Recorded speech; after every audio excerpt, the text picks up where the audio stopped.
No one should put this many hours into work. This is not good. People should not work this hard. They should not do this. It's very painful. Painful in what sense? It hurts my brain and my heart. So this is not recommended for anyone. I just did it because if I didn't do it, then good chance Tesla would die. When my brother and I were starting our first company, instead of getting an apartment, we just rented a small office and we slept on the couch. And we showered at the YMCA. And we're so hot up, we had just one computer. So the website was up during the day, and I was coding at night, 7 days a week, all the time. And I sort of briefly had a girlfriend in that period, and in order to be with me, she had to sleep in the office. So work hard, like every waking hour. That's the thing I would say particularly if you're starting a company. And I mean, if you do simple math, say like, okay, if somebody else is working 50 hours and you're working 100, you'll get twice as much done in the course of a year as the other company. I mean, Tesla really faced a severe threat of death due to the Model 3 production ramp. Essentially, the company was bleeding money like crazy, and just if we didn't solve these problems in a very short period of time, we would die. And it was extremely difficult to solve them. How close to death did you come? Within single-digit weeks. 22 hours a day, or like what? How many hours? Just working, so 7 days a week, sleeping in the factory. I worked in the paint shop, general assembly, body shop. Do you ever worry about yourself imploding? Like it's just too much? Absolutely. If you're creating a company or if you're joining a company, the most important thing is to attract great people. So either join a group that's amazing, that you really respect, or if you're building a company, you've got to gather great people. I mean, all a company is a group of people that have gathered together to create a product or service.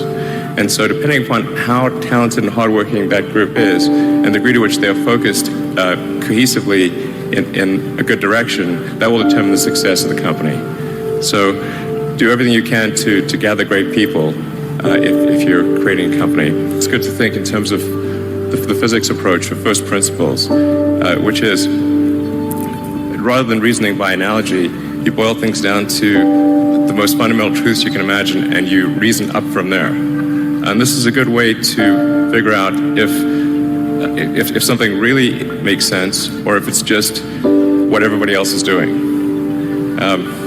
It's hard to think that way. You can't think that way about everything. It takes a lot of effort.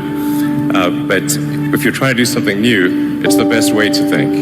And that framework was developed by physicists to figure out counterintuitive things like quantum mechanics. So it's really a powerful method. That it's just you have to apply a lot of hours to actually working. So the way I generally do it is I'll be working at SpaceX on Monday, and then Monday night fly to the Bay Area, spend Tuesday and Wednesday in the Bay Area, then at Tesla, and then fly back on Wednesday night, spend Thursday and Friday at SpaceX. In the last several months, then I would fly back here on a Saturday and either spend Saturday and Sunday at Tesla or spend Saturday at Tesla and Sunday at SpaceX. Just showing up is half the battle. Just, you got to try hard to do it, and don't be afraid of failure. You also need to be rooted in reality.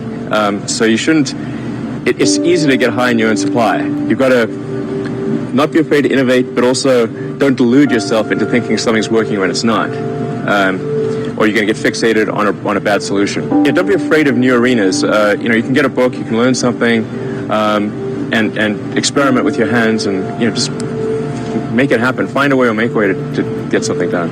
But I think people can choose to be not ordinary. They can choose to not necessarily conform to the conventions that were taught to them by their parents. So yes, I think it's possible for ordinary people to choose to be extraordinary. If somebody is doing something that is useful to the rest of society, I think that's a good thing. Like, it doesn't have to change the world. Like, you know, if you're doing something that has high value to people, if it has a small amount of good for a large number of people, I think that's fine. Like, stuff doesn't need to be changed the world just to be good. Being focused on something that you're confident will have high value to someone else, and just being really rigorous in making that assessment, because people tend to, a natural human tendency is wishful thinking.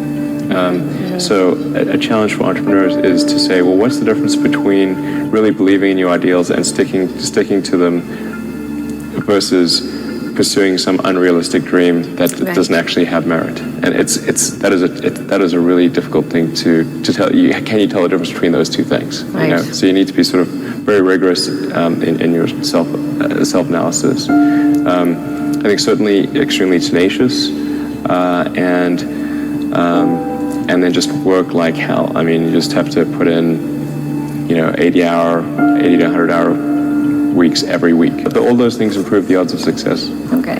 I mean, if other people are putting in 40-hour work weeks and you're putting in 100-hour work weeks, then even if you're doing the same thing, you know that in 1 year you will achieve what they achieve. You will achieve in 4 months what it takes them a year to achieve. You construct this like there's this great holy grail potential in the future. You have to stay grounded in the short term. So because if you don't do things that pay the bills, you're not going to achieve the ultimate long-term objective. But it's nice to have that sort of holy grail long-term potential out there as an inspiration for coming to work. It's really a mindset. You have to decide, we're going to try to do things differently. Well, provided that they're better. You shouldn't do things differently just because they're different. They need to be different and better. But I think you just have to sort of decide. Let's think beyond the normal stuff and have an environment where that sort of thinking is encouraged and rewarded, and where it's okay to fail as well. Because when you try new things, you try this idea, that idea. Well, a large number of them are not going to work, and that has to be okay. If every time somebody comes up with an idea, it has to be successful, you're not going to get people coming up with ideas. You had that third failure in a row. Did you think, I need to pack this in? Never. Why not? I don't ever give up. I mean, I'd have to be dead or completely incapacitated.